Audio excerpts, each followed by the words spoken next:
This didn't start as the power gap. It was really about looking at this question of, are men and women doing the same job with the same experience being paid the same rate? You've probably all heard the statistic that women make 87 cents for every dollar that a man makes, but that's the really like most broad take on this. It is the average of women's hourly wages compared to men's hourly wages. It doesn't look at even annual income. It doesn't break it down by sector or, differentiate between different types of women, white women, racialized women, disabled women. It's just this overall average that I think is not super helpful in really understanding the issue. What you really need is you need a company's pay scale. You need to see what person A makes and person B makes, and then look to see if they're similarly qualified and educated, etc. The problem with doing this, of course, is that salaries are secret. So what we did was we collected all of this data from across the country. Then we married that data with statistics on the gender probability of first names.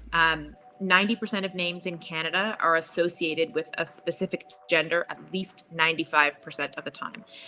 So really high degree of certainty. And this created this big map of the workforce here where you could actually look and compare people at different genders at different levels in the same jobs, etc. And what we found was that there was a salary problem, but the real thing here was just the lack of women earning six figures, the lack of women in management jobs when we did keyword searches there, the lack of women at the top, the lack of women at the middle. And this is where we really shifted that focusing on pay wasn't telling the full story. We really needed to look at power and who had it and who doesn't.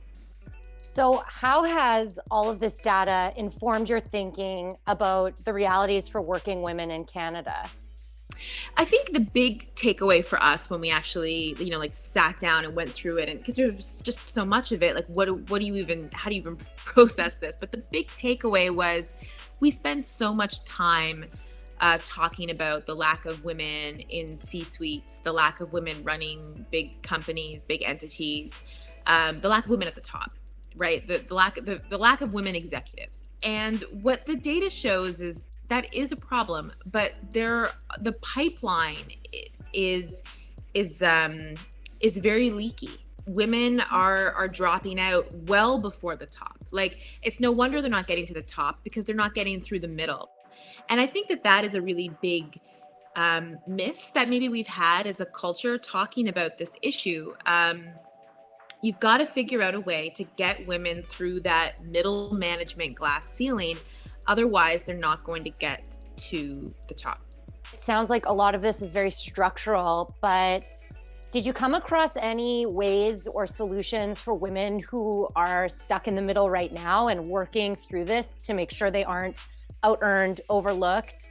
In terms of practical advice that I have for women stuck in middle management, it's all the old kind of garbage stuff that people have been told, you got to lean in and advocate for yourself and, find a way to have children where you are not bearing the brunt of the ramifications for having children. My point is it's kind of impossible, right? There is just endless studies that show that mothers pay a penalty of up to 20% of their income per child over the course of their career, where fathers pay none, that women are penalized for negotiating for themselves, that successful women are viewed more negatively, that women who exhibit traits of a leader, which happen to be traits that are associated with men, are viewed more negatively for it. The deck is just so stacked against women because they're also expected to be agreeable, agreeable and kind and sympathetic to people. So all of this is working against them. what do they have to do? I mean, I don't know if they so much have to do anything other than if you're in a leadership position is, mentoring people below you. I have two little girls, and it does seem kind of crazy to think that this might not be fixed by the time they are out looking for a job. I can't tell you how many women I've interviewed who say, my daughter just went off to university and I can't believe we're still talking about this. I think for true balance, it's going to be a very uphill climb, but it's just kind of like little by little. Certainly, I think you're going to see more women in positions of power in the next generations because just of the dynamics of university classrooms right now. I think for sure you are going to see a lack of racialized people in positions of power for a long time. Like that, it's just so far behind. As far behind as women are, racialized people are much further behind. And it's not just on wage gap, but also, the makeup of executive teams and management teams. And it's not necessarily that places even necessarily need to publish this for the world, but certainly within your own company, you should have access to have an understanding of what the makeup is of your leadership within your organization. So I am hopeful. I do think we have a long way to go. And I don't want to end every time I do these interviews, we want to end on a rosy note, which I totally understand. But I also think it's important to understand that it's not super rosy and that it takes real intention and work to try to get over this hump that we're at, because things haven't really improved that much in the last 10, 15 years, which is kind of crazy when you think about it.